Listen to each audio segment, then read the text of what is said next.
تمہارے بھائی نے تجھے دعوت دی ہے، تمہیں بلایا ہے، تمہارے لیے تکلیف اٹھائی ہے، تمہارے لیے اس نے کھانا بنایا ہے اور کھانا بنا کر کھانا لگایا ہے، اور تم یہاں اب پہنچ کر کہتے ہو کہ میں روزے سے ہوں۔ کون سا روزہ؟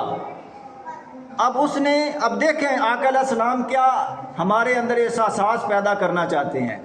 فرمایا کون سا روزہ؟ اب اس نے ایک روزہ رکھا ہے اللہ کے لیے، نفلی روزہ ہے، نفلی روزہ اس نے اللہ کے لیے رکھا ہے، اور حضور فرما رہے کون سا روزہ؟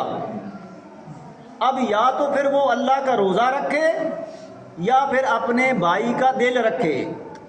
اب دو آپشن ہیں، ان میں سے ایک کرے گا، یا اللہ کا روزہ رکھے اس کو مکمل کرے، یا پھر اپنے بھائی کا دل رکھے۔ حضور نے فرمایا لوگو سمجھو میرا دین، میرے دین کو سمجھو، میں جو تمہیں سمجھانے آیا ہوں، میرے دین کو